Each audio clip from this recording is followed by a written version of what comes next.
So today I've got the PlayStation 5. Shout out to repax FN for giving me his to review. His channel's linked down below. As it is getting more available in online stores, I thought what a better time to review it than now. Let's get straight into it.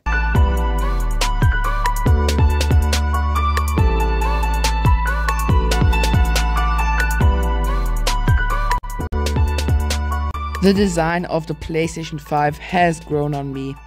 When I first saw it, I wasn't a big fan of the design, but now I think it's one of the best designed game consoles. I really like the strong black and white theme going through the PlayStation 5 and all of its official accessories. An all matte black version would have been sick, but for that you have these removable plates and other companies that will happily customize your console. It's quite tall, though it is quite narrow, so putting it under your TV shouldn't be a problem.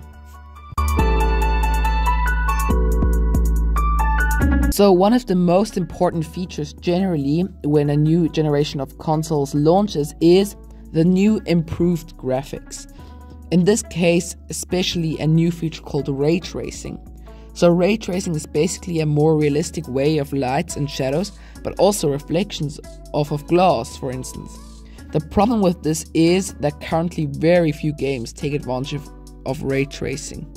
The graphics themselves aren't a huge difference in comparison to the PlayStation 4, but that's also because a lot of games aren't optimized yet for the PlayStation 5, but that's going to improve over time.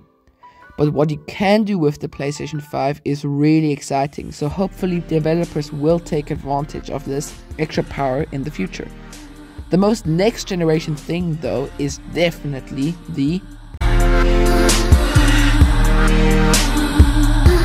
You get one controller included with the PlayStation 5. But if you want to buy another one, then that'll set you back about $60 for one controller, which is absolutely worth it. And you know what's also absolutely worth it? To subscribe to the channel. Nailed it. Anyways, the controller, funny enough, is at the moment for me the biggest difference from the PlayStation 4. Specifically the haptics. But let's first start with the controller's design. Again, strong black and white theme going on there. I do like the design. Unfortunately, it's not as tactile feeling as the Xbox controller. Listen to this.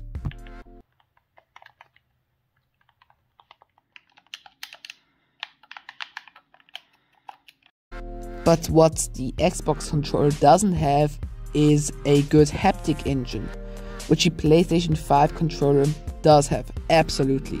So let's talk about that absolutely great haptic engine.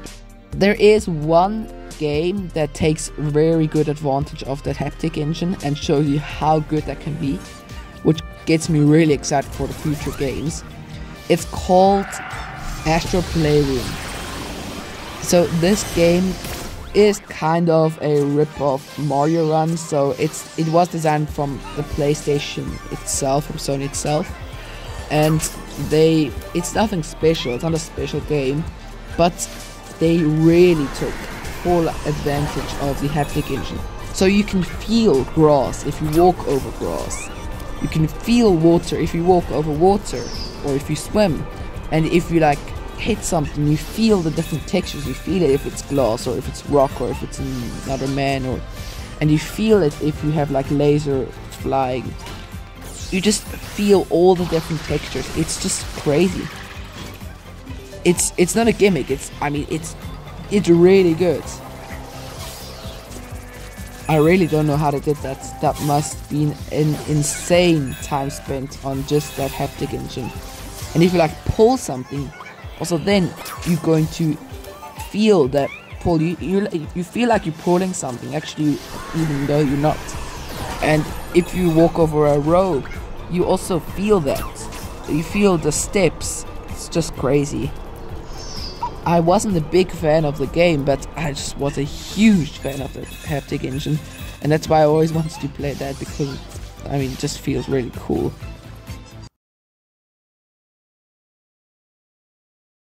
So we've got your typical games like FIFA 22, which I think it's a good step up of FIFA 21, but it's not like a huge difference. And then we've got Spider-Man. It is a launch title, and I think it deserves the launch title because the graphics are really impressive. That truly feels like next-gen gaming, and it's also one of the only games that takes proper advantage from ray tracing. It's just really fun also because, I mean, who doesn't want to be Spider-Man? And it also has a pretty good storyline. Unfortunately, you can't feel the textures as good as on Astral Playroom. But it's the graphics make up for it. It's really a beautiful game to play. If you have the PlayStation 5, do definitely try that out. And if you have an Xbox, play Forza Horizon 5.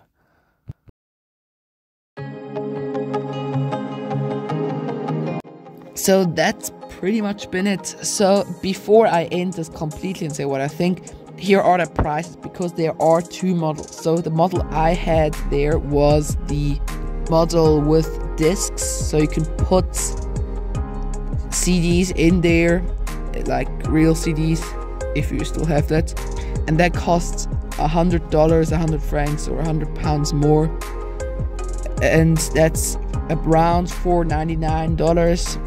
Yeah, also 4.99 francs. I was just 4.99 pounds, like all the same. And then you got the one, it's only digital, so that one I didn't have there, and that is $100 less, so it only costs $3.99 only. I mean, it's not cheap, but it is really good for what you get. And now my verdict. So I think the PlayStation 5 is worth it. It is a sizable upgrade in comparison to last gen's PlayStation 4, and it's about on the level as the Xbox. Only the controller, if you really want good haptics, I mean, just get the PlayStation 5 that has, or the controller. That just is, I can't say how good it is enough. It just is really good. And it's a solid all-rounder. You get some PlayStation 5 exclusive games, which you don't get on the Xbox Series consoles. They don't have any exclusive games, I think. The only downside is you don't get Forza Horizon 5 on there. And it is quite big, but otherwise it's worth it.